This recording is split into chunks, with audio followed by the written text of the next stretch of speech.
We wanted to start with, if we could, some feedback on the change in the fireworks ordinance.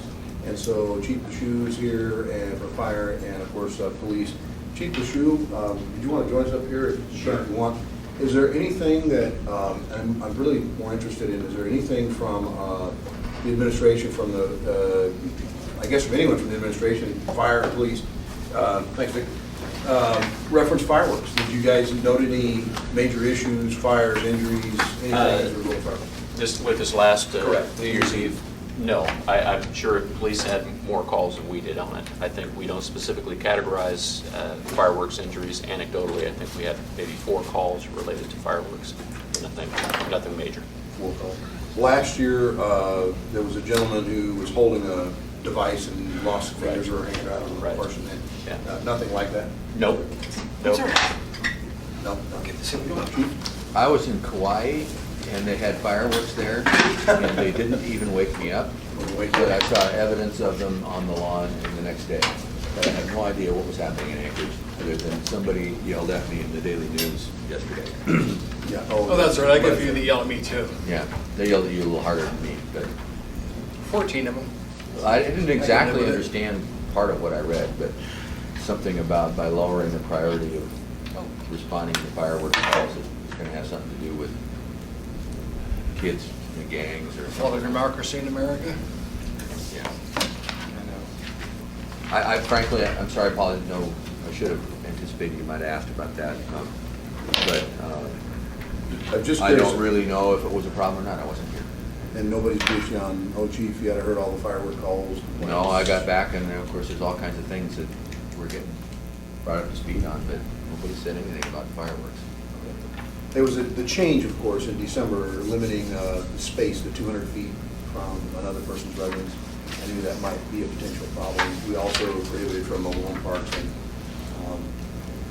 I actually, believe it or not, heard anecdotally, not directly from through mobile home park owners saying, we didn't see it as a problem, so you probably should have asked us first or something. Maybe there was 1 or 2 owners that found that to be an issue. But frankly, we're talking about, the code actually said, your own property, and of course, wasn't, it's clear that most mobile home parks are owned by somebody, but not necessarily the person in that mobile home. They usually rent space out of it, so it's not necessarily, they own the mobile home, but not the park.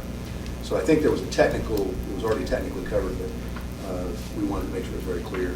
And I don't know, Mr. Wheeler, anything from the administration on fireworks, the ordinance change or anything that? The one call that we got was in regards to a church. The church itself wanted to shoot off fireworks and wanted to know whether the footage prohibition would apply to them, since they are the church, and they're supposed to be X distance from a church. So I took the position that the idea behind the distance requirements was to protect the property owner. If the property owner themselves wanted to shoot off fireworks, that would be fine. That was Eagle River, the Eagle River Church. I don't know which church it was. No, I heard. I got a third party. It We was came a from church third in. It could have been the one also down as you go where Rabbit Creek is, that one that's on the inlet down there. They shoot them up there every year. A similar question would be, when looking at the 200 foot from a home, if 3 or 4 homeowners in a cul-de-sac bulb get together and agree they want to take the center home, shoot them off, is that okay? Because it wouldn't technically meet the code requirements of being 200 feet. I don't see us enforcing that if there were a complaint, if they all agreed, had it worked out amongst themselves. It's something worth considering, a little bit of language, if this goes forward, addressing that wouldn't hurt, to make it a little bit more clear so people aren't calling us every year. I have an issue coming forward on the 17th that changes it, reduces it to 20 feet. And that's you, calculate 20 feet. My goal is to submit it to the voters, let them vote on fireworks. Yes or no, we'll be done with it. So other than that one call, and that one other call to our office asking for. I've had actually. Well, I'll send an email to the swings and mid-shift sergeants and dispatchers, ask for information on what, if anything, is an issue. I mean, my guess is during the time when they're legal, then there aren't calls, so everybody's taking a breather. We'll probably get calls on the front end, calls on the back end. There could be some calls in the middle about, well, there's fireworks, but they're within some boundary, with But whether we actually got any was, I can't say. Well, research it. Particularly on the ordinance change that we made, the cleanup at my rental house over in Grandview Gardens. I drove over the following morning, and there was just debris left everywhere in the street. I mean, it's clearly somebody was firing them off in the public way, in the public street. I couldn't tell you who the one's responsible for it, but I know there's that in the ordinance that you're responsible for cleaning up within, I think it was 24 hours or 12 hours. So within 24 hours. So that's obviously an issue that goes back to enforcement, how we're going to address it, and that sort of thing. The other thing is the 200-foot rule, and you're right, Mr. Wheeler, I had a couple of calls of people saying, look, if I've got cul-de-sac and all of us agree that we'd like to shoot off fireworks as a group, is that a problem? And I'm going, well, if there's no complaint, then I believe the police wouldn't know that's going on, but if someone calls and complains, to what extent are they going to bring the roll of tapes, or are they going to, I don't know. And my best guess is if everybody's in agreement, then, like you say, probably wouldn't be enforced in that circumstance. But the next street over, if we got somebody who didn't ask the neighbors and they fired off, I said, I suppose that would be a problem. That's something that the police officer would get. So I think the downstream effect, Chief, and this is what I'm looking for, is whenever we make these changes, there's always unintended effects on how to enforce it and how it works. So I personally did not hear as much, I don't believe I've heard as much about fireworks this year.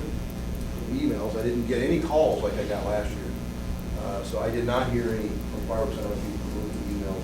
There were 15 emails, about 15 emails, and most of them were complaining about the pets. Or that's- But I did. One lady did it twice. Yeah. I counted 13 because she didn't count her. I counted 15, but then there were some, a couple of emails where people said it wasn't quite as bad, and then I had some verbal folks tell me that it wasn't quite as bad as last year.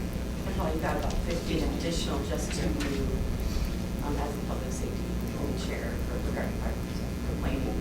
Trying to compile those for you so you guys don't have it. I'm just trying to track and follow along, be responsive to constituents and concerns in the community. Obviously, we want to know what impact it's having. I'll run the calls for service as well. That'd be great. This year against last year to see what it. Diane, anything from Health and Human Services on any of the after effect, garbage, trash, or any effect fireworks might have in our community? I did not hear any complaints except from myself. And that is only because I had a terrific migraine that night, and migraine and fireworks don't mix. Yeah. But I haven't heard anything from staff or anybody. But if you'd put a special exemption if the neighborhood would check with me first in case I have a headache. I'm teasing, joking. We can put that in. Just being facetious. Mr. Thank you, Mr. President, Mr. Chairman. On a personal note, it's funny because I live in a subdivision where there's 153 homes, and I never even heard any fireworks, period. But I saw a really nice display across Northern Lights, and I didn't hear it, I just saw it. On a personal note. Thank you. I kind of had the same thing. Dan, on another subject, thank you very much for the quick response on the EPA lifting off the IM inspections. Thank you. Could you, real quick, while you're at it, I know it's on the agenda, but can you briefly just let us know what Just what that means to that us? 9 months from February the 9th, I think is your decision date. 6 months? 6 months, we get rid of it. And there are going to be people that don't like that, but that was an arrangement we made as an assembly to get the 6 votes we needed to pass this thing. We can't go back and look at it again. It's what it is. So in 6 months. 6 months we're from not- February 9th, I think, is your decision effective date. It's done. So in the meantime, you still IM your vehicles between now and August. And that's up to Dennis, but I think that's probably going to be his decision. Dennis is our big legal. Yeah, the ordinance requires 180 days from notification from ADEC, so we need their notification. But there is conversation about the what ifs if you were to try to shorten the time frame. So And we've let had us know when conversations you- with DEC, and we're hoping to get in touch with DMP and see what they have to As an say. assembly, if you'd let us know, we Sure. appreciate it, because we can Yeah. change a lot if we can. The, one of the impacts, DMV sends out notices to people in advance, and I think they're concerned about confusing people about what they should or shouldn't do. We changed the time frame, so something to work on. This is so February. epic to actually get rid of a federal program. I've been trying for years to get rid of this. I won't tell you on the assembly, they're tired of me hearing about it. But it's great to be able to finally get rid of a federal program, because those things never die when it's a hurry, and it's nice to see it go away. So Dan, thanks for your help from the department there. mostly my staff. Let him know, we really appreciate it. And Dennis, if you could find out, Yeah, we're can it working, be shortened? we're working towards shortening it. We are working toward shortening. Yeah, so there may be an ordinance that would try to do that. Good. And, if that comes together, we're trying to get a conversation with DMV tomorrow. They're all out today on a retreat of some sort, so maybe you'll see something laid on the table. Good. A quick question, Diane, on that follow-up. Just, I know, again, it wasn't, but it's part of health and service. The air quality, Yes, continued monitoring, yes. and you'll probably, I'm sure, I hope, everybody will let us know if there's any change as a result of this. I don't know, quarterly, 6 months, yearly, I don't know how that works. All the modeling shows that we expect to see a slight degradation in air quality, but that it will be still above the EPA limits, we will still be well in compliance, or we wouldn't be able to do this. Right. So the mayor's made a commitment to continued air quality monitoring. He sent a letter to the federal government in the middle of this to his continued commitment to funding that program. So I think that we'll be able to tell by good air quality days, bad air quality, alerts, concerns.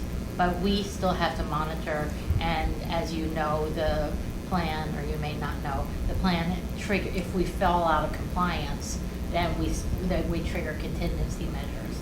So yes, it will still be monitored. I'd be interested to find out, what that, what our modeling has and what the actual results are. So I don't know how often that comes out for. Yeah, we actually have places where we collect data real time, stations around town. And there's always a cost ahead for that. If you'd let us know what the cost is going to be to continue doing air quality testing, we'd appreciate it. Yes, I can let you know that. It's, Somebody's got to pay for it. yeah, and the mayor has made a commitment to that already. I understand you had to send a letter to the state, He did send a their letter to the STIP state. program. So I don't think that you can see us not, that will be a problem. One of the two of the things I noted in the EPA's decision was that, one, they're expecting vehicle emissions to decline at least through 2023, I believe it said. And then among the contingency plans that we had to include in the state's amendment to its plan is that in a scenario where there was some long-term concern, you could actually reimpose IM. We had actually signed an agreement with the state here not too long ago agreeing to the possibility of an optional IM if need be. So, Yeah, but I think that because of the continued regulations on vehicles and there are other measures that we would activate before we would go to a full-blown IM. Exactly. So reinstituting IM would be way down on the list. Yep. But Because obviously the it does time and have to expense of doing remain. that would be pretty significant. So We'd you like can only do that. like to make sure we keep ahead of it, the game, that's all I'm saying, is I don't want us to say, okay, IM's over, and then forget about what we really need to be worried about, and that's a Oh, quality. and I think that the public has come to have a strong expectation. Every night on the news, the air quality is reported. If I watch Jackie Purcell, who I usually see, the air quality is on there. I think the public has a strong expectation of visiting our site, knowing what the air quality is, and seeing the news in the newspaper, knowing what the air quality is, and I think that will continue. Okay, real quick, like for the reports around the table here, fire, Chief Bashu, any issues on the fire? I've got just a few quick questions, but anything going on in fire that we need to know about? The last academy group of people we had are just now hitting the streets and being able to count staffing, so it's a very exciting time for them. It's a big momentous time, and it is drastically will reduce our overtime, which is a side benefit. The chief is looking at options to maybe on those days we have some extra staffing to add some additional service, like another medic unit in town. That's right now just in the talking stage. Right now things are looking very good for us. And the new trainings there, adequate, met all the needs? Yes. Anything need to be Yes. added, changed? We still have some pieces and parts that are coming. We have what we call fire props. You come into a room like this and they'll be able to actually simulate or have real fire that firefighters can work on. Those sort of things are in the works and coming, and it should be a pretty good setup once we get it all in. We've had a few meetings, of course, this committee's had a few meetings there, and I'm appreciative of the space and parking, obviously, on a day like today. It's difficult to get parking, particularly midday and city hall. I could think of gap. We need to check, by the way, we didn't have any markers, by the way, Amanda. So if you just- Send it even. Yeah, there was a meeting ahead of ours, and it was a very large meeting, so it was probably not that. So appreciate the use of the training center for Yes, that. And absolutely. it works really well. Anything equipment-wise, status on the equipment?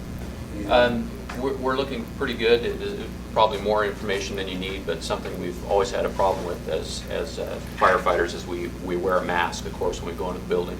And there was no magic to it. If I needed to talk to you, it would be very hard for you to understand me. Part of our new equipment that we just bought, the new air packs, has been what we call in-mask communications. And those are just starting to arrive now. And this will allow a firefighter to be able to hear and talk on his radio through the mask. So it's actually probably more information than needed, but it's something that's very exciting for us to kind of move into the next generation of communications. Thanks, Chief. That is good information. Engines, medic rigs, trucks, all, any delivered yet? We have 2 new engines, and they're at the shop now being outfitted. We're chomping at the bit and waiting for 3 new ambulances, which has been delayed not through any fault of our own, but just manufacturers and all that sort of stuff. And right now, they're scheduled not to be delivered until April. So it's slower than we like, but it's beyond our control. And ongoing maintenance, I guess, is there adequate staff and funding needed to keep the actual rigs we have in service? Yes. Yep. We're looking pretty good at our shop right now.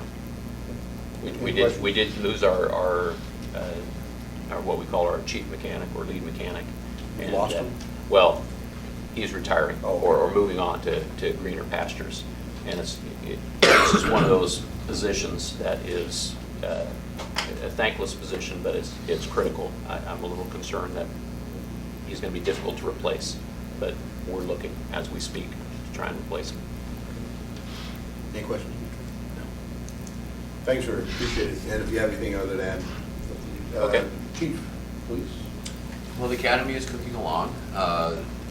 The lieutenant or the sergeant out there, well, the lieutenant too, reports that their prediction is everybody's going to make it. There's no one who's struggling. We're retooling the FGO program right now, getting people reschooled and making plans to roll that out probably late April, if I remember correctly. So that's going. Over the holidays, we had a couple of press releases. We unveiled our 0 for 12 challenge to ourselves, and that is, our accident-related fatalities were 20 10 years ago. There were 3 last year. We really want 0 for this next year. We're going to try and do everything that's pointing towards that. So we're hitting DWIs, OUIs now, I guess we call them, really hard. We've announced that. I was asked at the press conference when we rolled that out if over-service downtown was a piece of that enforcement. And I said that it's not part of the OUI project, but that we do, from time to time, do Title IV over-service operations to people's attention in the establishments. Then about a week later, we announced that we were going to begin such a program. And the program has begun, and it definitely has caught people's attention. When I leave this meeting, I will be meeting with CHAR, and they've already scheduled to see the mayor. I read that as perhaps telegraphing that they're not going to be satisfied with my meeting, but I don't know. We'll wait and see. I imagine you people are going to hear about it. I imagine a lot of other people are going to hear about it, that they are objecting strenuously to our activities. So that's just something to keep in the back of your minds. But we feel like have identified some good bars downtown and some problematic ones. The vast majority, 22 out of 26, we've had no problems with them. We observed them 86 of the people they need to be 86ing, following all the rules, doing everything right. There's about 6 of them that we're making cases in, and we're not very popular with them right now. Enforcement's always fairly tough, and I explain that, and I try to explain it to people when they call and ask about some issues and such. I have not, don't believe I've heard anything yet. Well, there's been some newspaper articles, and I don't know what Char will do. I know what they've done in the past, and what their strategy has been when they feel pressure from us. We'll wait and see if they do those same things again this year. But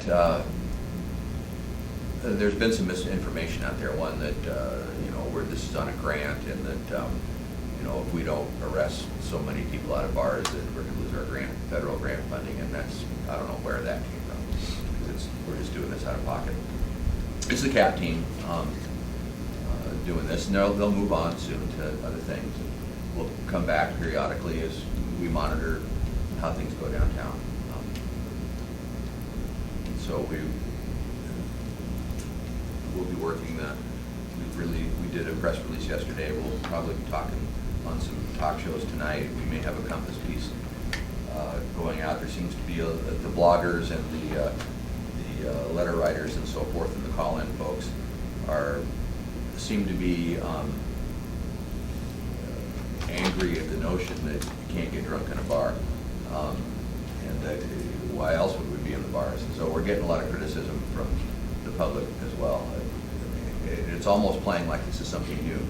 We've been doing compliance stuff off and on for as long as I can remember, and probably they were doing it years before I arrived in '83, periodically. Nothing has really changed there. And I know Ms. Gray Jackson has a question, and I'll have a follow-up there. Ms. Gray Jackson. Thank you, Mr. Chairman. I read the article, and I'm really pleased to know that the grant discussion is not true. Because I wondered, I'm like, wow, I'm glad to know that that's not true. And just a question, so a police goes in and orders a drink, how do they have a have an alcohol drink on duty? I'm just curious how that works. And then my third question is, can you tell us what bars? We published that information on the press release last night. So the answer is, yeah, we put it out there, but do I remember it? Come on now, it's only 4. Yeah, I don't remember. Could you send us the press release? I can do that. In fact, Yeah, that's when fine. somebody else is talking, I'll look at my little thing here and see if I can find the press release. Press release Last would night, I'll probably be, that'll be just fine. But, well, how would that work? Yeah, There's a I'm couple curious. ways. I don't know what they're actually doing, but I think they could work it 2 ways. One is they could order the drinks and just not drink them. And then that would prolong their activities during the night. But there are times undercover when we do drink, but we have to drink only a little bit, and then of course we can't drive. So I don't know how the sergeant's managing this, but I was just curious. yeah. Well, Thank you. one time I went into a after-hours joint and I got a free beer and I won $50 for the municipality. So I mean, sometimes No, I You actually understand have it, to- but that part, I was just really curious, how does a police officer on duty have a drink? well, if On he, steam. my guess is, and I'm So- just guessing, is they're ordering the drinks to wait to see what happens, or they get carded or whatever, and or they're just sitting there pretending to be a patron and they're not even drinking. Right, I right. imagine they're not drinking. I don't see why we'd have to drink in order to make these cases. Technically, the procedure would allow it if it was necessary to conduct the investigation. Probably it's not in these cases.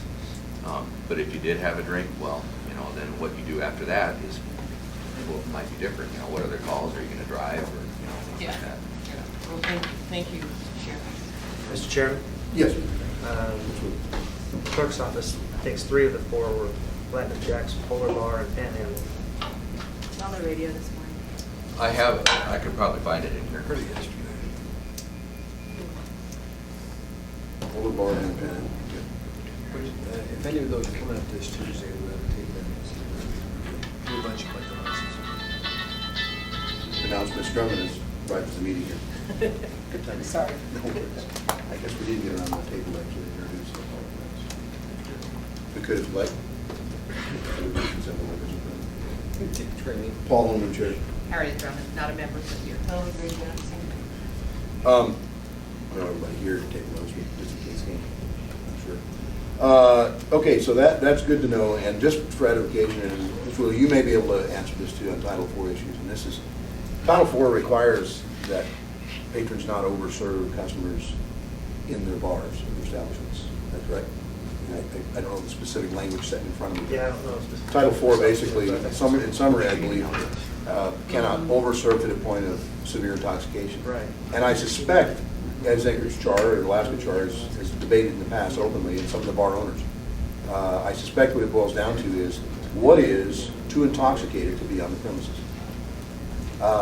08 is for too intoxicated to be driving.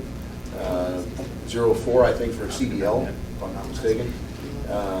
And, you know, what is too intoxicated, and what is for the purposes of the code or statute? And I think that's been the debate going on for a long time. I know that clearly that's what I've heard from the industry when we had meetings with, and generally pretty regular attending of some of the downtown bar owners meetings, which are, and we've tried to stay in touch, although it's been a little touching and challenging the last couple of months. So I think that's the biggest concern, is what is too intoxicated to be on the premises. Now, the state code, of course, state statutes are the ones that address that. I can comment on this. Okay, please. And it's a criticism Char sometimes raises to us, or I don't really point finger Char, sometimes it's the individual establishment owners. But Title IV has a definition for drunkenness. The municipal equivalent of Title IV, which we sometimes cite under, it says intoxication, and so we're sometimes accused of using the wrong definition. Then, of course, we have the per se limit for driving, which is completely different, but people often confuse that. Okay, drunkenness, by definition, is like faced. I mean, it is like way drunk. It's falling down, it's throwing up, it's not knowing what you're doing, it's stumbling around. And regardless of whether we cite under this municipal ordinance or under Title IV, you may choose the municipal ordinance to keep it with the city prosecutor and all that. We will still use the higher state definition of drunkenness. Most of the people, almost all the people that we cite are way above the per se limit, and we will get breath tests, PABTs when we can. So, as you know, it's not required, but we'll finesse that in cases whenever we can. And so we charge based on observations, and sometimes PABT or a combination thereof, based on the Title IV higher bar for drunkenness, and it's defined in statute. So that's what we do. And we cross-train with ABC on this so that we're all in the same sheet of music. We have prosecutors in that same training. So the ABC investigators and the people who are going to handle the notices of violation, our officers, our prosecutors, everybody's in the same sheet of music. Thanks, Steve. I just wanted to get some clarification, and I'm sorry, Ms. Wolf, for this. It's not like that, but it's Title IV, and I know that enforcement of that has been the one that's in question. You're right, Chief. It's debatable as to what is too intoxicated to be on the premises. And as we all know, my experience has told me that there are some people that are practiced drinkers, and they can be fairly high PABT level blowing, and still appear to be, for all appearances' sake, fairly in control of their faculty. So that's like you say, the falling off the stool, a lot of the outward signs are very easy to spot, the ones that are the tougher ones. Well, Sergeant Ryan's description in the Daily News is pretty accurate, I think.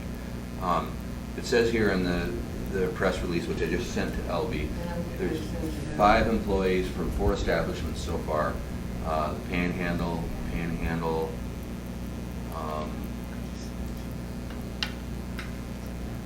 had it all here, it's having to download bits and pieces.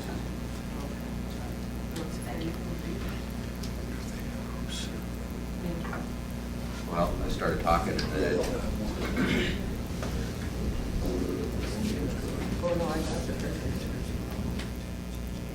I just have a question, Mr. Chair. Well, we're waiting. Yes. Pardon my ignorance, but what's a PABT? I know it's the blow test. portable breath tester. Thank you. Little. Portable alcohol breath test. We don't really have the authority. I mean, I guess if they wanted to do it, they could get in the car, we could drive to a substation, we could do the full-blown thing. But for this kind of case, that's not needed, and if they're agreeable, we just have blow. And just verification. I have actually had people cooperate and go down and do that. Most of them The do. talk center, and now I get Data Master, and I don't know what to call it. Anyway, bottom line is that it's a more scientific, a little more controlled, tested piece of equipment. The PAVTs are tested, but they're not used for court. All right, so you can't, with criminal negligence, sell, give, or barter beverages to a drunken person, or allow someone else to do it, or allow a person to enter and remain on the private premises.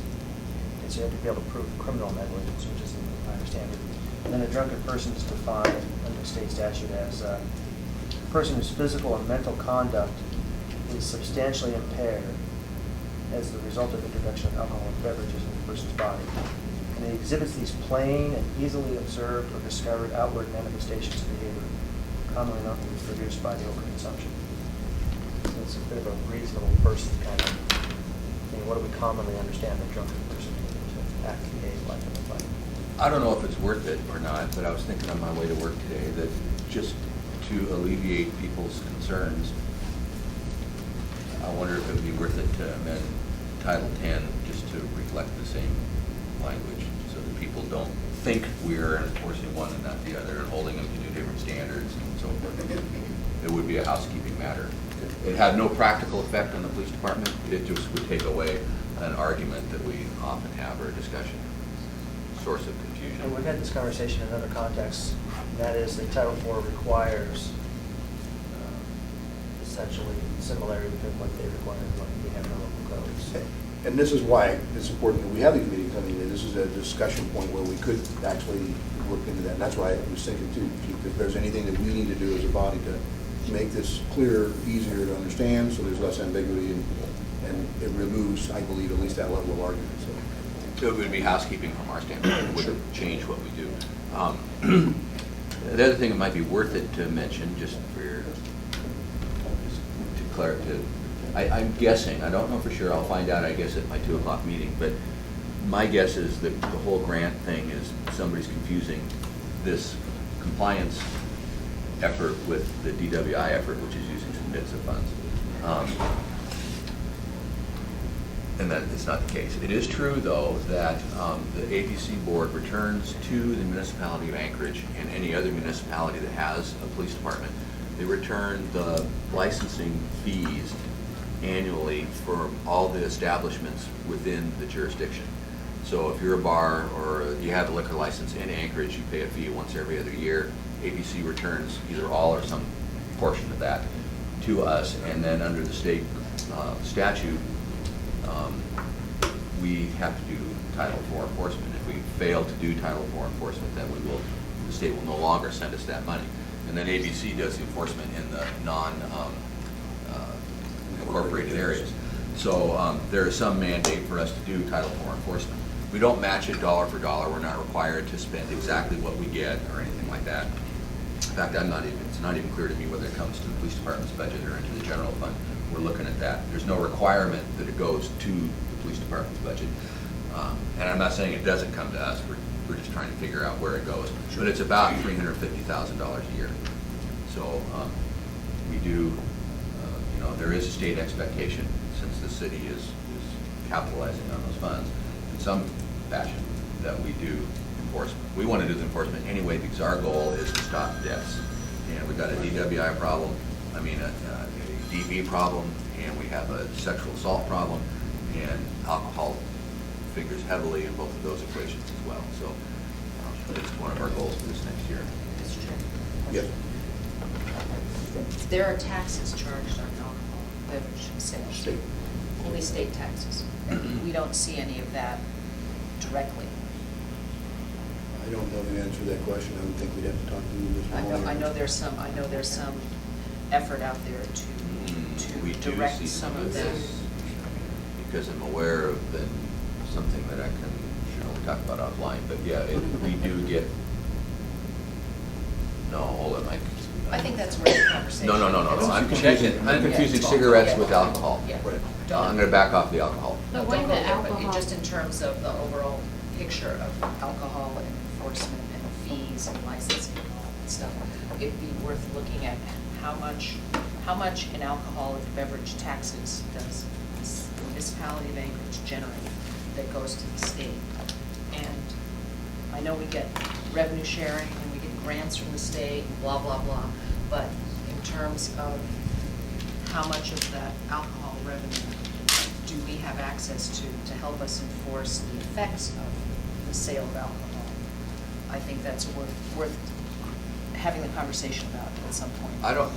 Doesn't Assemblyman Flynn have something in the works to put some of that money towards treatment? There's an effort afoot by Johnny Ellis. Right now, the state collects its alcohol tax, and about half of the money that comes in for alcohol tax goes back out to be used in treatment programs, grants, behavioral health services, things that are alcohol related. And the other half of the money is spent in the general fund and other ways. And Senator Ellis has introduced a bill, or is introducing a bill, for which he would require all of the money that comes in through alcohol taxes to be able to go towards alcohol programs and the funding of alcohol programs, with some, also trying to get some commitment that would not supplant the other state money that goes to those programs. And it's my recollection that Patrick Flynn introduced a resolution to support that. I think we passed that already, actually. Thank you. I believe we passed that a couple of meetings ago. We have one comment, and I'm going to entertain this. Normally it's around the department head, but is there something you know factually, sir, that you can add to that? Well, actually, I didn't know the procedures, that's why I just kind of flagged it. I normally wouldn't, but if you've got something factually, I'm not talking about anecdotal, but you know for a fact something. No. Okay. We can talk offline on the other. Okay. Appreciate it. Okay, so moving through OEM. Don. We are busy getting ready for Alaska Shield, which is February 6th through the 9th for us. The EOC will be actively playing in that in the last 2 days, so 2 3-hour blocks. But we'll be doing some smaller participation the first 2 days of Alaska Shield, primarily with public information and response. We're keeping an eye on the avalanche risk areas and the highway closures and just pushing that information out to kind of help DOT and everyone get that information to the public. We've moved all our brown bag lunches that we do each month over to the Lydia Selkirk Chalet. They're going to open the chalet early for us once a month. I kind of believe they're going to use it for staff training as a reason to open the chalet a little bit early to help us out. Is that because you guys were getting inundated with people? Right, and everyone Yep. eats. In the EOC, it's a brown bag lunch. Right. And so they're all eating around our newly upgraded computers and things. So, that's what concerned me. yeah, so we're in a place where It's that actually a might pretty be- good use of the facility too, good sharing of the resources. Yeah, this is really good. Um, Alaska what- Shield will also test some new public information outlets, which I'm really excited about. We've been looking for a way to do a joint information center, which we've never really had before. Our facility is pretty small where we do public information. And so we've opted to do a virtual public information center, but software to run a program like that can be extremely expensive. And so we're testing a WordPress option. So they actually have a private WordPress group, and it's going to be tested as part of our Alaska Shield. So it's actually a free virtual joint information center option. And give me the dates again, if you don't mind, Alaska Shield, February, 6th through the 9th. and will the police, fire, help, anybody have a part of that? Do you know what the emphasis is? No, I'm doing mostly public information, but I know there's lots of participation citywide. Yeah. We'll be limited in what we can do, but we're going to be a part of it. I mean, a lot of times they'll put a theme on like a terrorist attack, a biohazard attack. Oh, it's going to be a cold weather energy emergency. Okay. Ms. Pretext? Thank you, Mr. Chairman. Just one quick comment. Municipality of Anchorage does get a little bit of reimbursement from the state for a liquor license. All municipalities get that, so I'm assuming it comes from tax. But anyway, I thought we got something to do with liquor licenses, with liquor, but There are fees that they pay for the licenses, Right. like what ABC remits to us. Right. The tax issue, I don't know about. We'll get that question. I think Sounds that's like what she we'll knows the answer. ask, and we'll get that question answered. And I think Ms. Engel's pretty accurate when it comes to the portion for treatment, a portion for general government. I don't know what that dollar amount is. I've seen it, in fact, I was just reviewing the budget the other day, and I've seen something, but I couldn't swear to you what it is, so I don't want to take you on record. And just an additional small comment, in relation to the street inebriate cleanup and pickup and all of that other stuff. Let's look at some point at how Carlick Manor is cutting down on the calls. I know that the costs when we considered approving the zoning that allows Carlick Manor to have, or the conditional use permits or whatever it was that we recently issued. The numbers, the cost of dealing with those extreme street inebriates that are a problem should technically go down. The university has got the contract for an extensive study Oh, on that good. topic. Okay, great. I think it's Commissioner Hershoff, and Okay, we're all I see. involved in it, I see. fire, No, it's the Institute for Cerebral Polar Health Studies, but Mark Romick from Alaska Housing Finance and the Alaska Mental Health, Alaska Mental Health Trust Authority are funding a study, an evaluation study of Carlick Manor. And we met police, fire, and Health and Human Services about that already to talk about what kind of data would be needed. It'll be a case control study, so then it'll be prospective case control. You'll be comparing people on the wait list versus people who are in there. There'll be incentives, and people will also sign waivers to participate, so getting the data. I can tell you, like always it's my turn to talk, but I do have some other information about how I think Carlick Manor implements things. Great, thank you. I stand corrected on the university. It's a great segue in. Any other questions, Ms. Gray Jackson? Diane?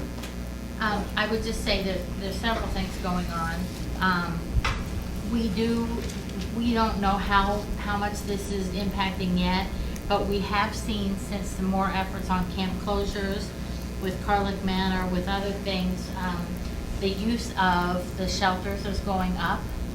And so Brother Francis and Beams are both going up in terms of usage, especially over the summer. They were seeing way more bed nights than normal.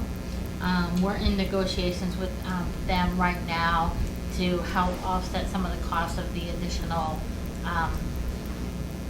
costs for the sheltering for Beams Cafe and for Brother Francis through our community development, what used to be the Department of Neighborhoods, but now it's part of DHHS.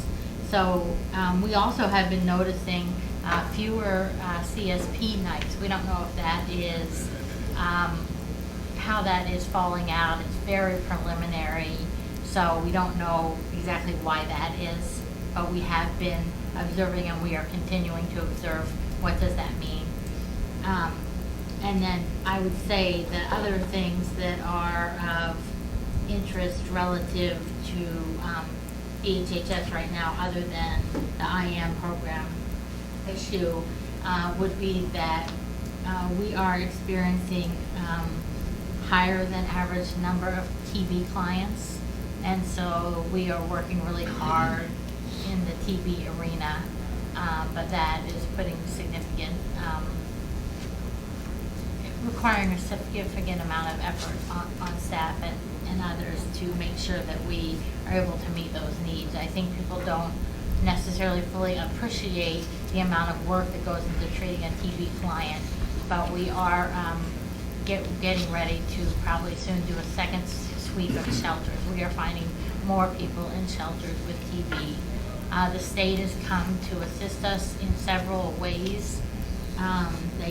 We do incentives to get people to take their medication, and they just bought us $14,500 worth of gift cards, and are helping pay for. We have one client who has extensive medical needs and helping to pay for that, and some housing as we house clients.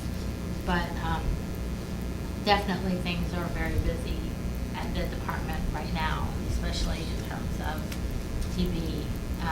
We will be busy in terms of what around sunsetting IM, and then with emergency management, the two areas that we oversee the Metropolitan Medical Response System grant, and so we have been actively engaged in getting equipment and getting things set up to allow for alternate care sites. So 50-person set up trailers, stocking trailers that allow us at 50% of the time to stock up, and then continuing to work with the hospitals and others to make sure that we're as prepared as we can be for emergencies that involve mass casualty or, okay, the other one went straight out of my mind. Sheltering issues. To that end, I attended the hospital CEO conference yesterday for hospital preparedness and emergency preparedness, and there's quite a few interesting things there to consider. Everything looking pretty good staffing wise? We are doing okay staffing-wise. Mr. Trent? Dan, the TB, are they coming from the villages with TB, or are they picking up here in Acres? Because I know traditionally, we have a lot of people coming from the villages with TB already. We Is have, there a pattern? We have a combination of both. So immigrants, people who end up here from the village. So what happens is that they end up at ANMC and then get discharged here, and they're not in a position to go back to the village. So we end up with those cases. Immigrants, what happens sometimes has been a frustration of ours. People will sometimes end up in the canneries in the summer where we will find out they have active disease, they won't have been cleared properly, they'll get sent to Anchorage. But it's a combination. Do we still do TB time testing in schools? And it's not required any longer. It's required for admission, but it's not. He's saying yes, you're saying For the kids or the staff? for the kids. Yeah, for kids, we do it. For staff, we don't require For staff, we do it. I used to have to do it every year, and I wasn't even hardly in the schools, you know. Yeah, we're doing it. Whether it's required or not, I don't, by statute, I don't know, but Carroll requires it. I know I did when I coached hockey. The superintendent. I'm gonna have to look Carol. into Dan, it. if you could just look into it, because TB is preventable, it's least curable. I have a little cough, by the way. My mother had it when she was 14, couldn't leave the hospital, she was 22. So I'm a little sensitive when it comes to TB, because it's preventable and it's curable if you've got it. Yeah, I want to make sure we deal with it. Childcare. I don't know the authority that requires it, but I do know that all employees of the Anchorage School District are required to get their time test. I did when I coached, I know that. Every year we had to go in with proof. Now, if you get a chance, find out, I will look at the if you would, TV see if we still time test kids. I remember when Well, I we know we used to do for kids. We do at certain grades. We require it for school admittance.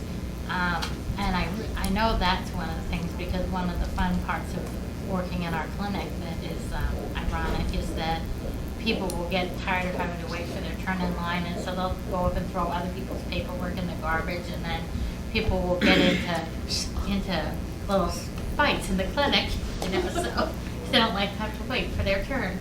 But Thank you, TB testing is required as for school entry at least, and I believe it's certain grades. And probably childcare. Childcare, Child yes. caregivers, all that stuff. I thought a few years ago we waived it for child caregivers. That's why I want to check into it. Let me Thank you, get I hope not. let me get I just a, don't want it to get out of control. Right. You can cure them while they continue. Anything else, Ms. Ingram? no, I think I Any said questions? more than enough. Okay, so we have two items that we wanted to kind of revisit briefly to give an update on, and I know we had a couple people in the audience waiting for, the first one is the let them work, let them play. This is something that was brought up actually several months back at the Assembly as an option, and just a real quick update on what you guys' efforts have done. And then Mr. Wheeler, our municipal attorney, has signed the ordinance, potential ordinance that it's in progress, not even drafted. I won't say it's drafted because it's not, it's just kind of a work in progress. Was signed, I believe, Mr. Gates, was it, Dean Gates? And he was out of town, so he's just getting back and getting drummed into the update on it. So hopefully we can get what you guys have found so far, what efforts you've done, if you let, just give us a nickel version of what you've been doing, if you would. Certainly. I think pretty much everybody here is already familiar with, so I don't need to go through the whole background per se. We have, Oh, just make sure you introduce yourself. oh, certainly, Mark Tanguay, Tanguay. Darren Hike, Huycke. In all honesty, there's been a lot of back and forth between yourself and us trying to figure out the right wording.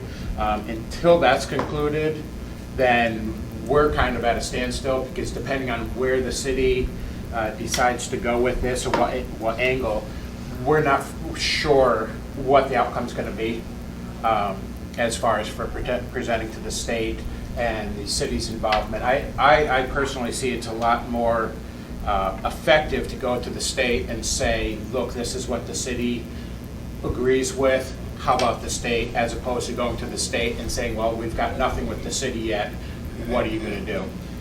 So, To be fair, and this is where, and Mr. Wheeler, you might be able to straighten this out, just a synopsis for the member of the body, just a refresher. This is so that 18, 19, and 20-year-olds underage, for the purposes of being in a bar, can play as musicians. So let them work, let them play. That would require, I believe, a change in Title IV, and also is in municipal Title 10. Yep, and the state regs as well. And state regs. So, and I think Mr. Tangway explained it pretty eloquently, that we could do a lot of things, and we're not afraid to take bold steps first, like for instance, the Spice K2 and bath salts. Then the state later comes in and makes it at the felony level, at the state level. But this is something that, you know, Title IV, obviously, we can't control, regulate, and we can't do something that's less than what the state requires. We can do more than, we can't do less than. So, Mr. Wheeler, is there any update at all? I haven't met with Mr. Gage yet on this. Well, we've met a couple of times since he got back. And he had a conversation with an ABC staffer as early as this morning to explore the idea of a sectioned area. It wasn't necessarily well received. I think there might be some problems that we're trying to implement that. But nevertheless, I think he makes a good point in that if we do open up our code, we're probably going to do better that route than we would to just go to the state and say, hey, change it, and you'll follow. I know there was some confusion about the original draft that I put out, but essentially what we're trying to do in that original ordinance is make it line up better with the way the state codes are written, and then say that, you know, so long as the employment complies with the applicable state laws, they can do it. So the idea is put in a framework so if the state does change their regs and statutes, it's immediate. We don't have to come back and then do another ordinance on top of it. So I have the notes from your last meeting. Dean has them. He's working through those. And I would anticipate that you should have the draft for introduction at your next meeting. And I know I wasn't available due to holidays and illness a little after that, so I'd be more than willing to participate. Mr. Trump? How is this different from, for my personal example is at the Beartooth. My son worked at the Beartooth as what they call the expediter, delivers food into the theater where beer and wine was being served. They weren't allowed to handle the beer and wine, of course, but they were allowed to clean it up, which I've heard interesting stories about. Yeah. But he's long gone from there. But those kids who are under 21 Yeah. work in that I'm going to oversimplify this a situation. little bit, but essentially the state allows that for restaurant and eating place designations, okay, but not bars. Oh, okay. So that's the Thank you. distinction.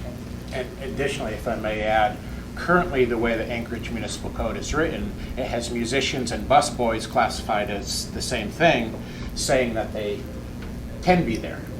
There's no restriction as far as, other than touching alcohol. There's no restriction in Under the municipal current code. in the current municipal code. Correct. Title IV Yeah. So controls and regs control. right. Our initial bringing this subject to the table was to address the fact that the municipal code allows all of this already, yet there's a lot of concerns from the bars to be able to allow musicians to come in. And then since then, the whole Title IV thing and the whole state angle has opened my eyes, but in the process, we still want to have clear regulations so that the bars can have something that they can follow. And Well, like I said, and I will appreciate the fact that Mr. Tangway and Mr. Ike also have expressed that they appreciate deliberate, even if they know it goes a little slower pace, but deliberately good language so that it doesn't have to be unintended consequences or going back to clean up something we missed or something like that. So I appreciate your patience on that, and I know, is there any other questions that follow up there? So just know that where it stands now, Mr. Gates, the attorney, I guess, responsible for helping draft the language, is working on it. I'll be working with him, and hopefully we'll get something in draft form to approach the body shortly. and if I can extend the fact that I am available Yes. If there's any questions about what our intent or what we would like to see, I'm available. I'll sit down with Mr. Gates and we can sit there for hours in front of the computer. I'm totally available for all of that. We appreciate that. So- Also, the state legislative body goes back in session January 17th. So we'll hopefully have something present. Our next meeting is the 18th. 17th, sorry. So perhaps we'll have something that could be presented to them shortly after they go in session. Nothing was pre-filed because we didn't have anything to give them, and then, of course, no one able to understand and grasp the concept. I think they really wanted a little more research. In fact, they have staff that will probably extensively research it even after what we do to get to them, so that does help. Anything else, Chief? Should we expect any movement on the 17th, or is that? I don't know how soon we'll be able to get anything from Mr. Gates, and he and I can sit down and talk about that. I don't know. I think we're looking towards introduction at your second meeting. 31st. 31st. Yeah. 31st. Okay.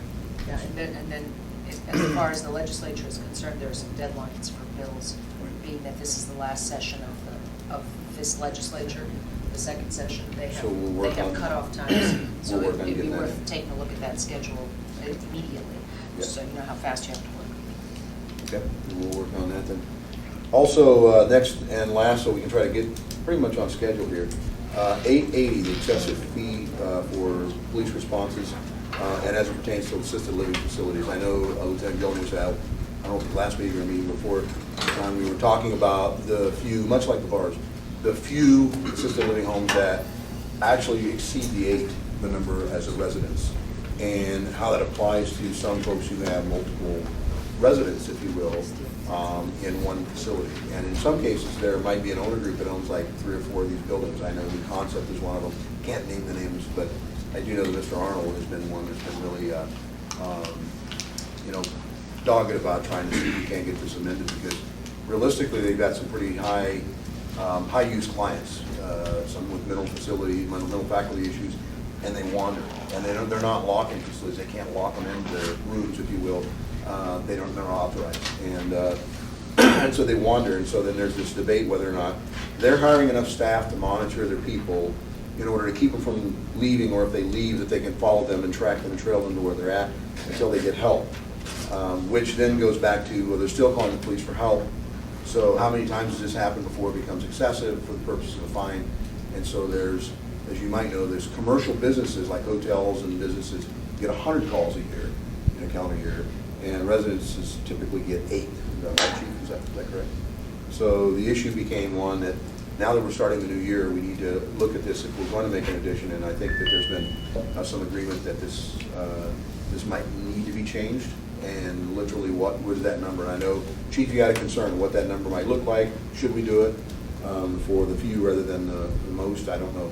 We've had some internal discussions within the administration as we wrestle to try and come up with what our policy and our view is going to be.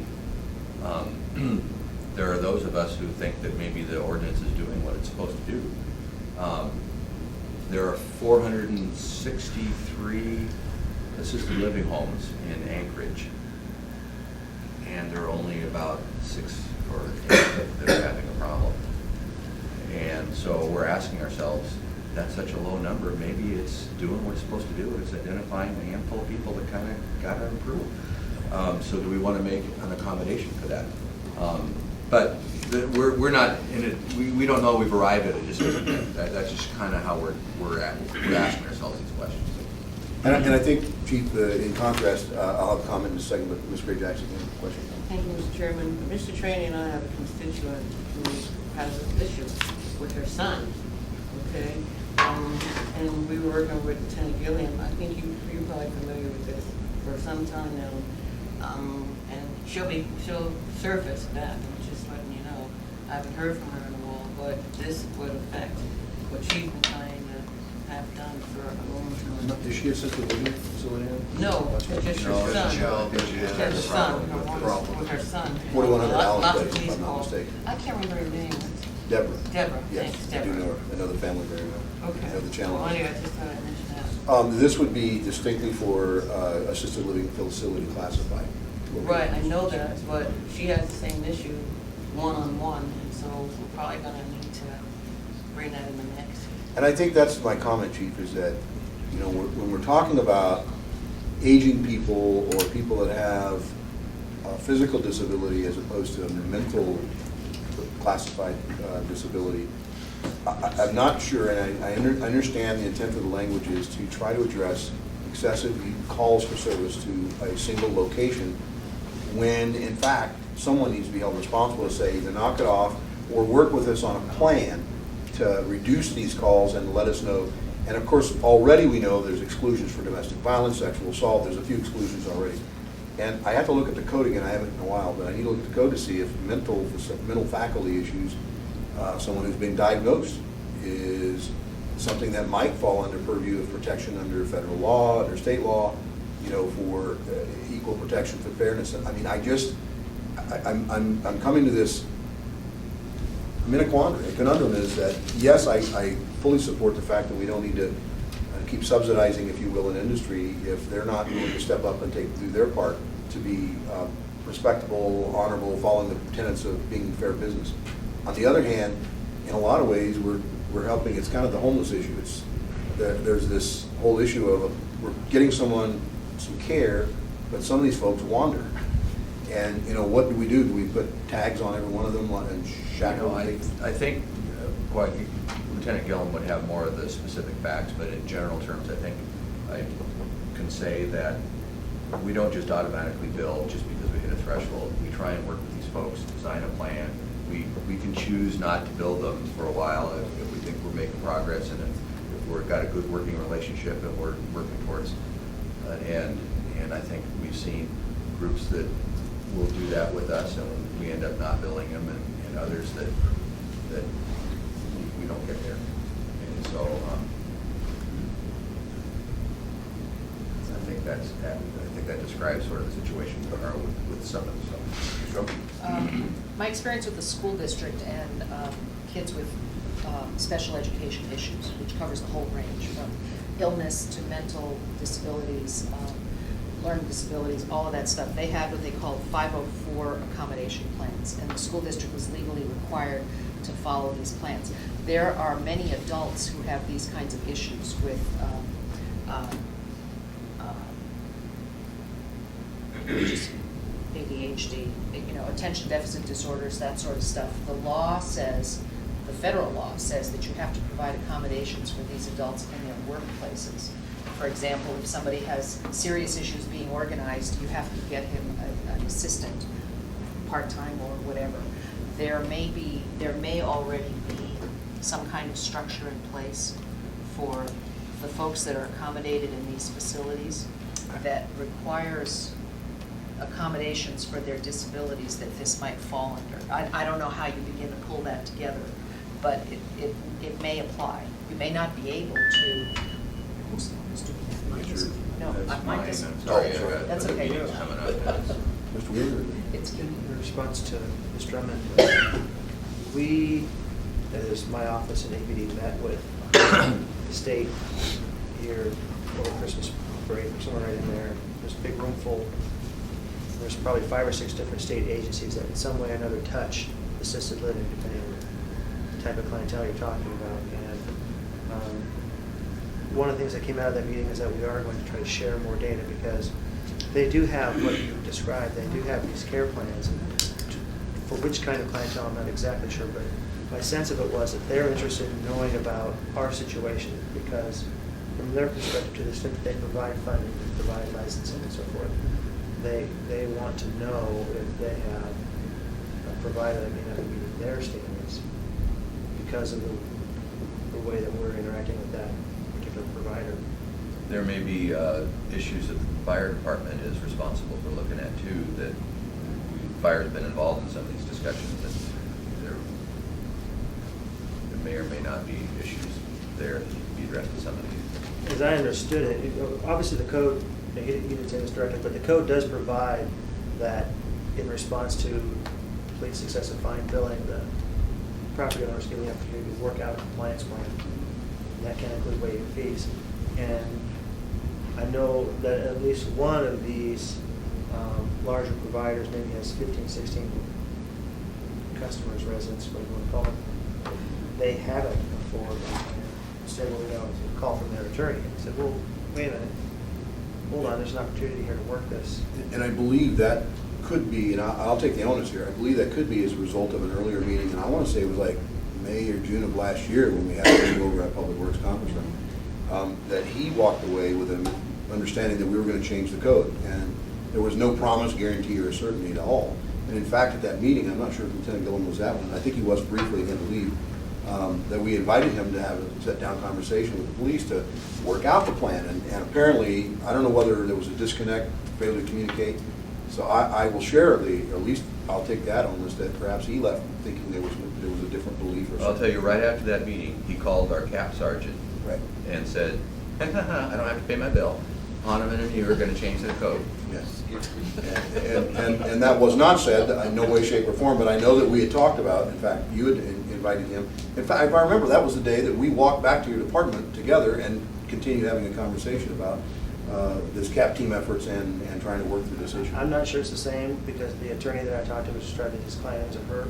Yeah, I think There are this is, two- there the are one I'm two- talking about There is are a two her. that I Okay. can think of The that one have about that called our 60 sergeant was a her. issues. I see, and the one I'm talking about is a him.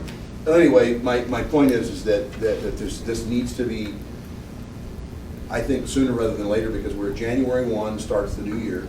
And just to give you just a quick snapshot, and then we're basically just a little past time. The police department responds to missing people as emergencies. It's urgent. Oftentimes with multiple people, and definitely they rely on a search team, which is a bunch of volunteers, but they marshal up these folks on a routine basis. Oftentimes, the calls that the police department get as a result of this is walkaways that might have walked away hours ago, maybe even the night before, and they're just finding out when they're doing bed check or they haven't seen someone for breakfast or whatever. And at that time, they're required by state law as a caregiver to do it. And so they're kind of looking at it as, look, I'm required by law to do this, and it's only the fair thing to do. And we don't think it's really urgent because they're a wanderer. They'll come back eventually. They'll know, they kind of, we usually find them and usually come back. But the police are the ones making the emergency. And of course, the convolution behind that, I guess the conflict is, on the opposite end, we get, as a city, and the police department gets dinged if they don't take a search as an emergency of a missing person. Because what if it's a person who has mental faculties and are a danger to themselves as much more than they are a danger to the community? And they trip or they fall or they wander to the point where no one really stops to say, hey, where do you live? Are you lost or whatever? So there's this quagmire that needs to be addressed. And I really specifically, this one here kind of strikes as the assisted living home. And again, I'm one of those that I am absolutely wanting people to be held accountable, and certainly on the area of running their business properly. So I give no one slack for trying to cut corners or not doing it right. I guess the point is that I believe that the intent behind the excessive fees for calls and for service are those businesses that aren't doing that and clearly allowing, particularly areas of criminal nature, nuisance abatement issues that I know Mr. Wheeler and I can work with, drug dealing, vice crimes, prostitution, alcohol, large parties, and then a lot of exclusions are already available. So I don't believe we should go so far as to exclude all assisted living homes for call for service, but I do believe we need to have an accommodation for that type of clientele. And I would strongly believe that that's where the body, at least the conversation we had some time ago, might be interested. Well, if there are 463 assisted living homes, 460 some. I think it's 3, but it changes day to day. somewhere there's a list of which of these are for elderly, immobile folks, illness, long-term care, blah, blah, blah. We should be able to zero in on the type of facility that's having these overurgent calls, and focus on that, and maybe helping them find each other, find out how the ones who are similarly situated are solving their problems. We think we found a common thread for the ones that are having trouble, and it has to do with supervision ratios. Number of staff that they choose to Higher. as opposed to what's required by law, if it's even required. To be fair, I just have to give you, I know of a young lady who's running an assisted living home for the aged and infirm. And all of her clients are bedbound, virtually bedbound. They get them up out of there into a wheeler, and they move them to a location. They take them from there and they get them back in their bed. It's literally almost a non-mobile. The ones that are having the biggest problems have multiple clients. They're asked by the state, knowing that these are tough clients, that they have mental faculties, they may not have physical impairments. So they swing on their staff, they walk from their staff, they argue, they call and say, they're burning my chickens, they're locking up my bedclothes. I mean, they make these calls to the police themselves often, a lot of them do, and then they're wandering. So there is a distinction between 463 assisted living homes. There's a different clientele. Some of them are clearly those that are caring for elderly. So, anyway, we'll have further discussion on that, and hopefully we'll get this sooner rather than later, because it's the first of the year, and obviously you'll need to have a direction. Anything else? We are now adjourned at 1:13. Thank you. Sorry for the delay.